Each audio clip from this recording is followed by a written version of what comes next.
여러분 또 이렇게 귀한 주일날 뵙게 되니까 너무나 반갑습니다. 여러분은 서로를 못 보시지만 저는 여러분과 마주보고 있기 때문에 여러분을 만나고 어쩔 때는 꼭 함께 이야기를 나누는 그런 기분이 들기도 합니다. 오늘 우리가 나눈 말씀은 여러분이 너무나 잘 아시는 창세기, 그 가운데서 주님께서 에덴 동산을 만드시고 또 거기에 아름다운 다른 것들도 많이 있었을 텐데 특별히 선과 악을 알게 하시는 그 나무를 그 한가운데 세우시고 다른 거는 다 너희 마음껏 먹되 이 나무의 열매는 먹지 말라라고 하나님이 명령하신 그 말씀을 저희가 나눴습니다. 먹는 날에는 반드시 죽으리라. 자, 사실 우리가 2장에서 3절의 말씀만 나눴는데 바로 3장으로 넘어가면은 사람의 불순종 그리고 하나님의 심판 선언 이런 제목으로 또 말씀이 있습니다. 여러분이 잘 아시다시피 아담과 하와는 하나님의 이 명령을 지켰습니까? 안 지켰습니까? 안 지켰어요. 어떤 사람들은 또 하나님이 거짓말했다 이렇게 얘기하는 사람도 있어요. 뭐가 거짓말이냐? 죽을 거라고 했는데 안 죽었잖아요. 안 죽었으니까 숨고 나중에 쫓겨나고. 그러나 하나님께서는 그 자리에서 즉사할 것이다 이런 의미로 말씀하시는 것이 아니라 불순종으로 인해 하나님과 사람의 관계가 단절될 것에 대해서 하나님은 말씀을 하신 겁니다. 근데 사실 이 말씀을 제가 아주 어릴 때부터 읽고 또 읽고 주일학교 때는 그림도 보여주면서 이 이야기를 또 듣고 또 들었는데 늘 드는 의문이 그냥 하나님께서 애초에 나무를 안 놓으셨으면 되지 않을까. 여러분 그런 생각 해본 적 없으세요? 그것도 어디 구석에 안 보이는 데다 숨겨 놓으신 게 아니라 가장 잘 보이는 한가운데 이 나무가 있는데 그냥 없었으면은 유혹도 안 받을 텐데 왜 하나님은 굳이 이 나무를 에덴 동산 한가운데 놓으셨을까? 그리고 이것이 과연 저와 여러분에게는 오늘도 의미 있는 말씀이라면 무엇을 의미하는 것일까? 그것을 여러분과 오늘 간단하게 나누려고 합니다. 여러분 아이 키울 때도 그런 고민하지 않으세요? 왜 우리가 이렇게 뭔가 좋은 것을 거실에다 잘 놓고 아이에게 만지지 말아라 만지지 말아라. 그럼 아이들 어릴수록 어떻게 해요? 손을 이렇게 탁 쳐도 다시 2초 지나면 또 만지려고 그러고 또 만지려고 또 만지려고 그러고. 여러분은 언젠가는 이해하겠자고 계속 못 만지게 하시죠. 근데 어떤 부모들은 아이들이 너무 어리면 그냥 이걸 어떻게 합니까? 치워버리죠. 치워버리면은 깨질 일도 없고 아이도 만질 일도 없고 만지고 싶어 할 일도 없고 혼낼 일도 없고 모두 다 속편한 것인데 굳이 그거를 아이들이 보면은 궁금하니까 호기심이 있으니까 본능적으로 만지고 싶은 게 당연한 건데 굳이 거기다 놔가지고 근데 굳이 또 만지지 말라고 하면 이건 뭐 아이를 고문하는 거죠. 그죠? 보여주지 말든가. 그래서 너무 어릴 때는 아이들이 그게 당연한 것이니까 그 연령대는 당연한 것이니까 차라리 그냥 다 치워버려라. 저희가 그렇게 이야기하지 않습니까? 그렇다면 하나님께서는 왜 에덴 동산 한가운데 이 나무를 놓으실 수밖에 없었을까? 그리고 다른 거는 다 마음대로 먹으라고 또 하시면서 왜 유독 이것만 먹지 말라고 하셨을까? 사실은 모든 걸 다 먹으라고 말씀하신 건 굉장히 큰 은혜입니다. 물론 관리자로 세우신 것은 분명하지만 사실 먹는 모든 열매가 내가 다 고생해서 맺은 열매는 아닐 거 아니에요. 에덴 동산. 사실은 내가 수고하지 않은 열매도 하나님은 마음껏 먹도록 허락을 하셨던 거예요. 근데 왜 이거 하나만 먹지 말라고 하셨을까? 어떻게 보면은 너무한 건 아닌데 그래도 안 놨으면 될 텐데 왜 놓고 먹지 말라고 하셨을까? 사실 저희가 신앙생활하면서 이런 고민도 많이 합니다. 어느 정도의 생활을 하는 것이 그리스도인으로서 적당할까? 그래도 우리가 하나님을 믿는 사람으로 우리의 소망과 우리의 보물은 이 땅에 있지 아니하고 썩어 없어질 것, 배설물로 여길 것들이 아니라 영원한 하늘 상급을 우리가 쌓으며 살아가는 사람들 아닙니까? 그렇죠? 우리의 소망은 이 땅에 썩어 없어질 것에 있지 않고 영원한 하늘에 있습니다. 하나님의 나라에 있습니다. 라고 우리가 고백하죠. 아멘. 이럴 때는 좀 크게 하셔야 됩니다. 아멘. 우리는 그렇게 믿는 사람들입니다. 그러니까 고민되죠. 그 어느 정도 집에 살아야지 그리스도인으로 적당할까? 어떤 정도 수준의 음식을 우리가 나가서 외식을 하더라도 먹는 게 적당하고 어느 정도의 차를 운전하고 다니는 게 적당하고 그런 고민 한 번쯤 해보지 않으세요? 왠지 너무 내가 가진 게 다 다르긴 하지만 너무 가진 것이 많다고 너무 막 써도 그게 뭔가 하나님 보시기에는 어떨까? 이런 고민 안 해보세요? 저는 더군다나 목사이기 때문에 제가 가진 것이 많고 적은 것을 떠나 아마 여러분은 훨씬 더 높은 기준으로 저를 바라보지 않으실까 그런 생각이 듭니다. 저도 목회자 자녀이고 아내도 목회자 자녀인데 여러분 그런 거 있는지 아시는지 모르겠지만 목회자 자녀들을 위한 수련회가 따로 있어요. 그래서 중고등학생들 대상으로 목회자 자녀들만 모든 것을 지원해서 이렇게 수련회를 갖기도 하고 또 선교사 자녀를 위한 수련회 이런 게 따로 있습니다. 왜 그러냐면 비슷한 아픔들이 있어요. 그래서 어떤 아픔이 있냐면 비슷한 얘기가 많은데 예를 들자면 이런 거예요. 한국에서 옛날에 이제 조금 시골이었는데 이제 아버지가 목사님이고 이제 아빠한테 용돈을 받아가지고 이제 구멍가게에 가서 초코파이를 사 먹었대요. 근데 장로님 아들이 그 앞에서 딱 기다리고 있다가 이거 우리 아버지가 낸 돈으로 산 거니까 내놔 내 거야 이랬대요. 웃긴 이야기인데요. 되게 가슴 아픈 이야기입니다. 왜냐면 저도 어릴 때 어떤 기억이 있냐면 아주 어릴 때 이런 거 만지지 말라고 그래도 만지고 싶을 그 철없는 나이에도 어떤 생각이 드냐면 이 부모님 목회에 뭔가 내가 누가 되면 안 되겠다는 마음이 들어가지고요.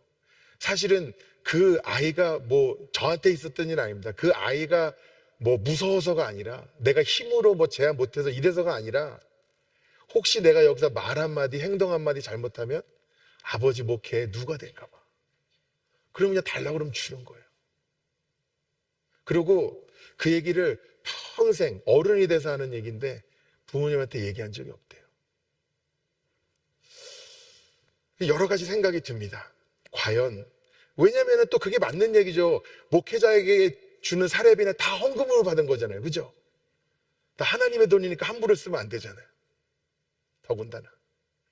근데 그 말이 맞습니다. 저는 지금도 동의해요. 하나님이 귀한 성도님들을 예물로 드린 돈, 하나님에게 드린 그 예물을 우리가 예산이라고 표현을 하지만 교회 돈을 우리가 허투루 써서 되겠습니까? 그러니까 한 분 한 분 저희가 고민하고 기도하면서 어떻게 하면 하나님의 뜻에 합당하게 쓸까 저희가 회의도 하고 논의도 하고 그래서 조심스럽게 잘 쓰려고 노력하잖아요. 그렇죠? 그러면 제가 묻고 싶은 건 그겁니다. 그러면은 헌금으로 들어와서 교회 예산에 있는 돈 말고 여러분 주머니에 있는 돈, 여러분 통장에 있는 돈은 그러면 좀 더 막 써도 됩니까? 여러분 주머니에 있는 돈은 여러분의 돈이고 여러분이 헌금한 돈은 하나님 돈입니까? 어떻게 생각하세요? 그러니까 우리가 교회 예산 쓸 때는 당연히 조심해야 되고 그건 맞습니다. 제가 절대로 그거에 대해서 반론을 제기하는 의미로 드리는 말씀이 아니에요. 그렇다면 여러분의 돈은 여러분 주머니에 있는 돈은 누군 돈이에요? 대답 좀 해보세요. 하나님 돈이에요. 목회자에게 주는 사례비만 하나님 돈 아니고요. 목회자 자녀에게 주는 용돈만 하나님 돈이 아니고요. 다 하나님의 것입니다. 그럼 제가 여러분에게 묻겠습니다. 여러분은 그러면은 여러분 가진 모든 것을 다 이건 하나님의 것이지 이렇게 날마다 생각하면서 사십니까? 또 우리가 일주일 7일 중에 하루를 구별해가지고 하나님의 날, 거룩한 날이라고 이렇게 다 모여서 예배 드리고 계신데, 이거 결코 쉬운 거 아닙니다. 제가 알아요. 여러분 올 때 갈 데가 없어서 심심해 죽겠어서 오신 거 아니잖아요. 갈 데 찾으면 이 좋은 동네에 사시는데 왜 갈 데가 없고 할 일이 없으시겠습니까? 여러분은 이 날, 이 시간을 구별해서 하나님께 드리시는 거예요. 그러면 나머지 월, 화, 수, 목, 금, 토는 여러분 날이고 이 하루는 하나님 날입니까? 어떠세요? 토요일은 아니면 내일 월요일은 좀 내 뜻대로 내 날이니까 하루 드렸으니까 나머지 6일은 내 마음대로 내 원하는 대로 내 뜻대로 그렇게 살고 계세요? 아니면 그렇게 사는 것이 맞다고 생각하십니까? 왜 아름다운 에덴 동산을 짓고 이렇게 먹을 것도 많은데 다 마음껏 먹으라고 하셔놓고서는 굳이 한가운데 절대 먹어서는 안 되는 나무와 열매를 그곳에 하나님이 놓으셨을까? 그 질문에 대한 대답과 제가 여러분에게 던지는 그 수많은 질문과는 다 연관이 있는 거예요. 사람이요, 마음껏 먹으라 그러고 마음껏 쓰라 그러면은 처음에는 조심스럽잖아요. 내게 아니면은. 처음에는 조심스럽잖아요. 근데 시간이 지나면 내게 아닌 걸 잊어버려요. 그게 인간의 본능이고 본성이라고 저는 생각을 합니다. 에덴 동산에 있는 것도 하나님께서 다 마음껏 여기 있는 거 다 네 마음껏 먹어. 하나님께서 허락하셨어요. 거기서 우리가 뭘 알 수 있냐면 하나님 우리를 사랑하셔서 우리에게 좋은 걸 주기를 원하시는 분이에요. 그런 의미에서는 내가 좀 맛나고 비싼 음식 하루 먹었다고 그것 때문에 죄책감 가지시라는 의미로 제가 이 말씀을 드리는 게 아니라는 겁니다. 여러분 능력 되면 좋은 차 타세요. 여러분이 여러분 돈으로 좋은 차 타시는데 그게 저랑 무슨 상관이에요? 안 그렇습니까? 제 차 타시는 것도 아닌데.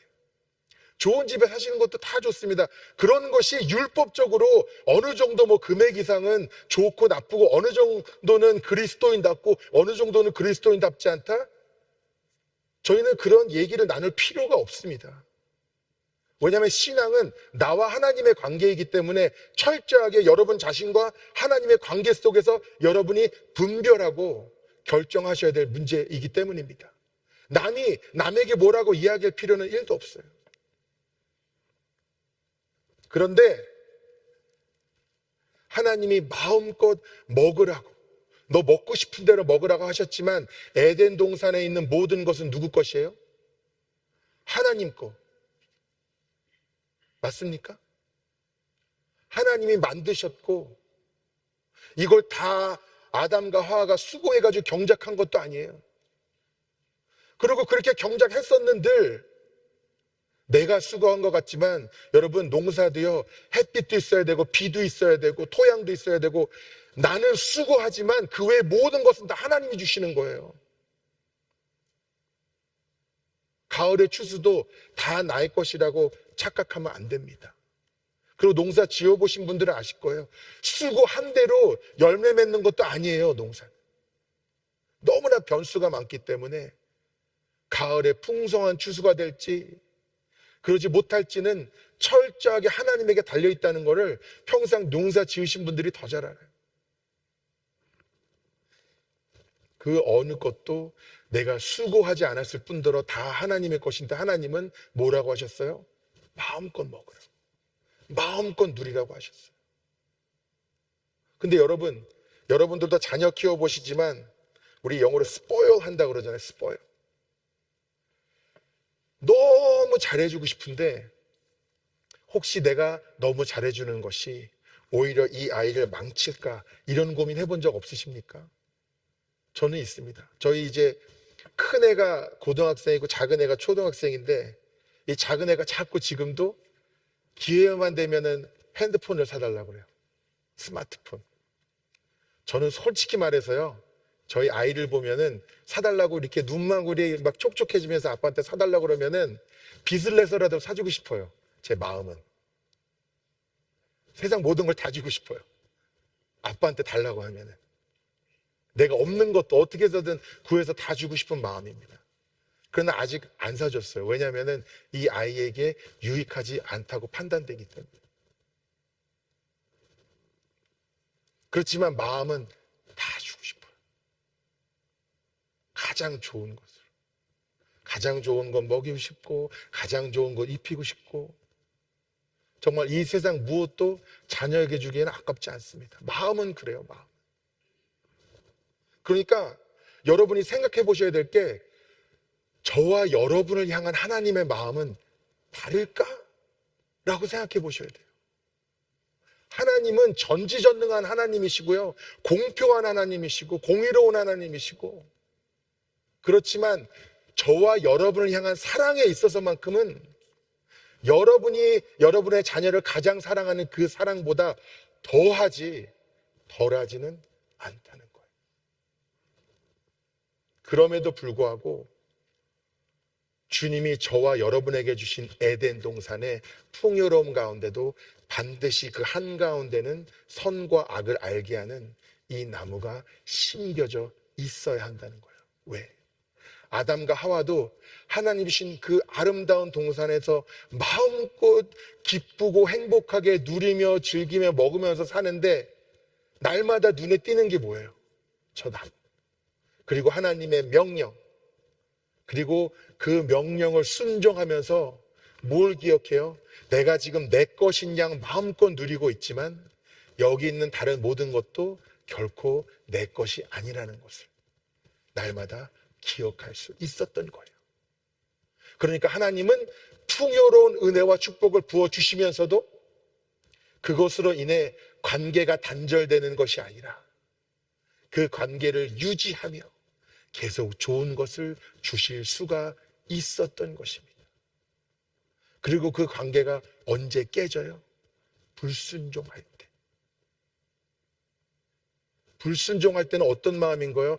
사실은 이 나무, 이 열매가 아니라 다른 내가 즐기고 있는 모든 것도 똑같이 하나님의 것이고 하나님이 주신 은혜이고 선물인데, 처음에 먹을 때 얼마나 고마워요. 고맙잖아요. 감사하죠. 저거 하나 못 먹는 게 뭐가 그렇게 불만이겠어요. 원래 이것도 다 내 게 아닌데. 근데 점점 사람 마음이 그런 게 아닌 거예요. 내 게 아닌 게 점점 흐려져요, 그 생각이. 그리고 내가 하나 마음대로 하지 못하는 그 한 가지, 그것조차 내 마음대로 하고 싶은 마음, 불순종해서라도 그것을 얻기를 원하는 마음, 그리고 그 불순종으로 인해서 지금까지 누렸던 모든 것까지도, 그리고 무엇보다도 하나님과의 그 관계가 깨지는 것을 경험하게 됐던 거예요. 여러분, 일주일에 하루를 우리가 주님에게 구분해서 드립니다. 그렇지만 나머지 6일은 여러분의 것이라는 뜻이 아니에요. 여러분은 이 하루를 주님께 올려드림으로써 고백하는 거예요. 주님, 당신의 거룩한 나라를 이렇게 다른 할 일도 우리가 찾으면 있을 텐데 우선순위를 갖고 구별해서 주님 앞에 드립니다. 이 고백은 주님, 나머지 6일도 다 주님의 날이라는 저의 믿음의 고백입니다. 주님, 주님이 말씀에서 11조를 명령하셔서 제가 가진 것에, 제가 번 것에 10분의 1을 주님께 드립니다. 그러나 이 고백은 나머지 10분의 9도 다 주님의 것이고, 내가 주님이 주신 은혜로 누리기도 하지만 그래도 항상 주님의 것이고 주님의 뜻대로 사용하겠습니다 라는 고백이 이 예물에 있는 거예요. 내가 주님께 헌신하고 섬기고 봉사할 때도 사람의 눈에는 다 달라요. 사람의 눈에 볼 때는 당연히 저분은 뭔가 많이 드리는 것 같고, 저분은 적게 드리는 것 같고, 저분은 많이 헌신하는 것 같고 많이 섬기는 것 같고, 이분은 적게 하는 것 같고, 사람의 눈으로 그렇게 판단할 수 있지만 하나님의 기준은 꼭 그렇지 않다는 것을 여러분 기억하셔야 됩니다. 제가 옛날에는 제 스스로 생각해도 굉장히 율법적이었던 것 같아요. 여러분, 주일 성수 해야 되잖아요. 그렇죠? 주일날 예배 빠지면 됩니까? 안 되죠. 어떻게 하나님 믿는 사람이 주일날 교회 안 나와요? 어떻게 매주 헌금을 안 할 수 있습니까? 어떻게 11조를 성실히 안 할 수 있어요? 아니, 직분이 있는데 어떻게 지금 아무것도 교회에서 맡은 일이 없습니까? 이렇게 접근하다 보면은 제가 여러분을 판단하게 되죠. 근데 제가 그렇게 오래 살지는 않았지만 제가 한 사람 한 사람의 사정을 알게 되면은 그렇게 단순하지 않다는 것을 깨닫게 됐습니다. 어떤 분은 교회에 나오기 위해서 목숨을 걸어야 돼요. 남편한테 걸리면 두드려 맞아가지고. 그런 분이 실제로 있었어요. 그러니까 이분은 매주 못 나오시는데 나올 때마다 순교하는 마음으로 나오시는 거예요.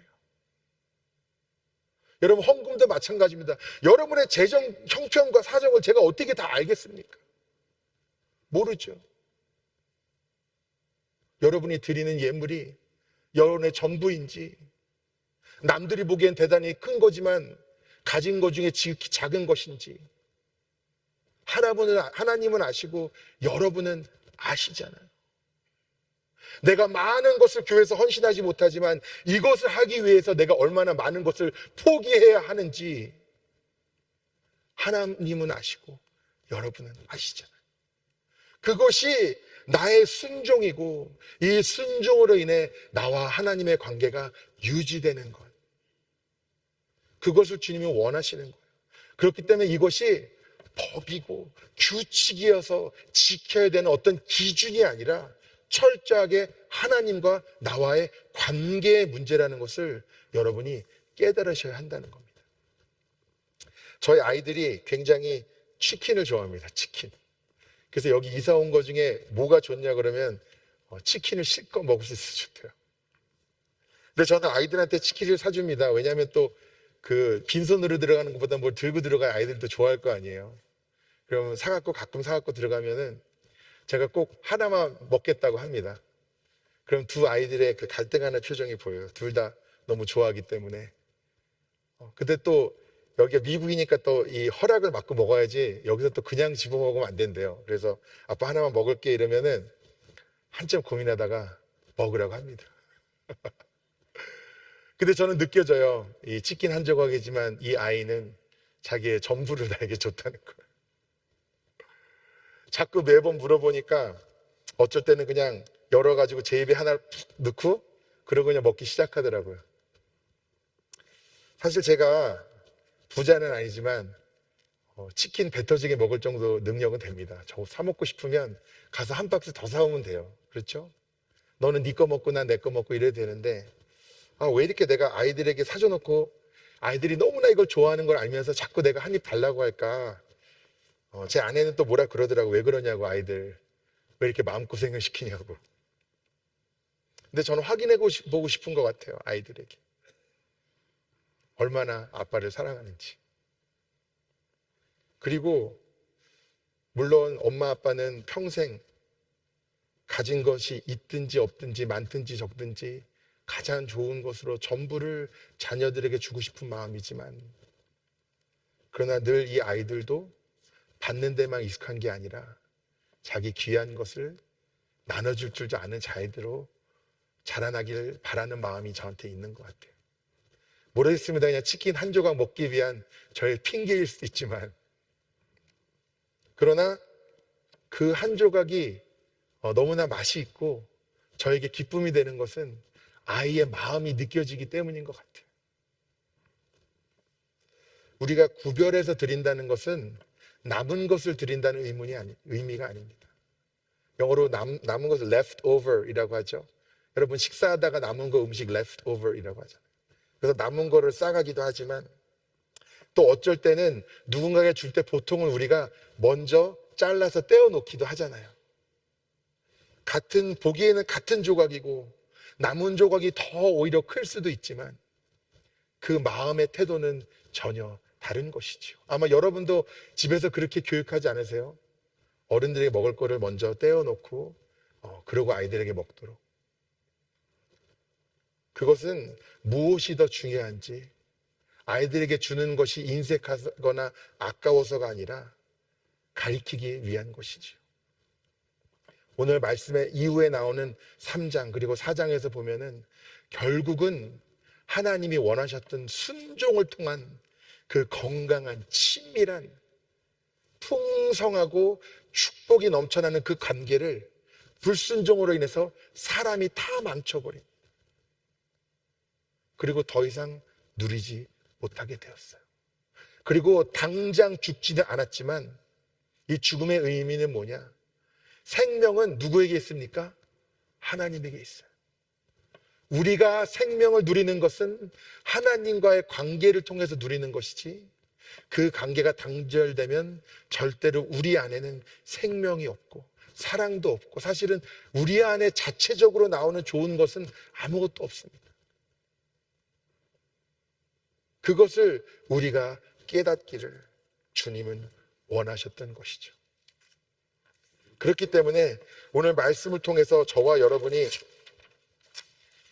함께 고민하고 오늘 나 자신을 돌아봐야 할 것은, 과연 나는 하나님께 드리는 나의 예물 가운데, 과연 나는 내가 거룩하게 구별해서 하나님께 드리는 이 성일과 예배 가운데, 내가 주님께 헌신하고 봉사하고 섬기고 하는 모든 일들 가운데 우선적으로 나의 귀한 것을 구별하여서 하나님께 드리고 있는지, 그리고 주님께 드리는 이 모든 것이, 주님, 내가 지극히 작은 것을 주님께 드리지만 이것은 나의 전부가 주님의 것입니다 라는 나의 고백입니다. 주님, 받아주십시오.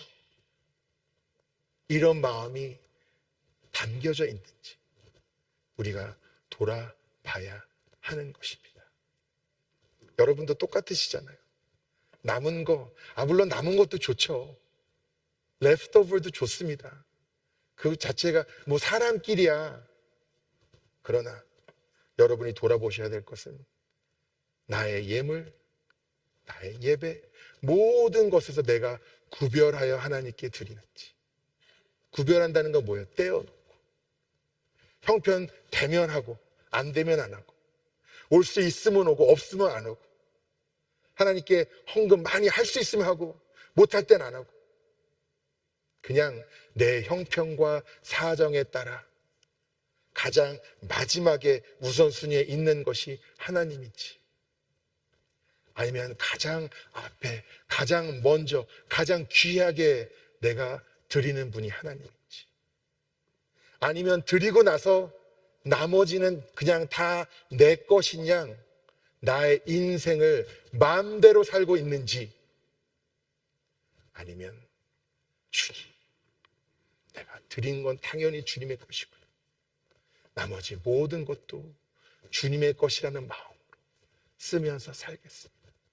저에게 좋은 것도 주시고, 때로는 내가 수고하지 않은 것도 주시고, 저희를 사랑하셔서 누리게 하여 주심을 감사드립니다. 그것을 감사함으로 누리면서, 그러나 이 모든 것은 누구의 것이라고요? 하나님의 것. 그것을 절대로 잊지 않고, 내 하루의 삶도, 내게 주어진 시간도, 건강도, 재물도, 모든 것이 다 하나님의 것이라고 고백하면서 살 때, 비로소 하나님이 저와 여러분에게 원하셨던 그 거룩한 삶을 살 수 있게 되는 것입니다. 여러분, 그렇게 살기를 원하십니까? 원하시죠? 저도 너무나 원합니다. 너무나 원합니다. 나의 모든 삶이 주님의 것이라는 이 고백이 그냥 듣기 아름다운 말, 무슨 추상적인 이야기가 아니라 저와 여러분의 삶에 있어서 실제가 되기를 간절히 소망합니다. 주님, 드리는 것도 물론 너무나 중요합니다. 드리는 게 너무나 중요해요. 내가 구별하여 드리는 것이 바로 하나님의 말씀에 순종하고 그 한가운데 있는 나무를 바라보면서 기억하고 순종하고 살아가는 게 드리는 거예요. 그러나 드리는 것뿐만 아니라 내가 즐기고 있는 나머지 모든 것도 하나님의 선물이고 하나님의 것임을 기억하며 하나님의 뜻대로 사용하고 살아갈 때 하나님이 우리에게 뜻하신 가장 큰 은혜와 기쁨과 행복이 저와 여러분의 삶 가운데 충만하게 누려지게 될 줄 믿습니다. 기도하시겠습니다. 사랑과 은혜가 풍성하신 주님, 정말 많은 것으로 저희를 축복하여 주시고 구할 때마다 부르짖을 때마다 응답하여 주시고 우리의 필요들을 채워주심을 감사드립니다.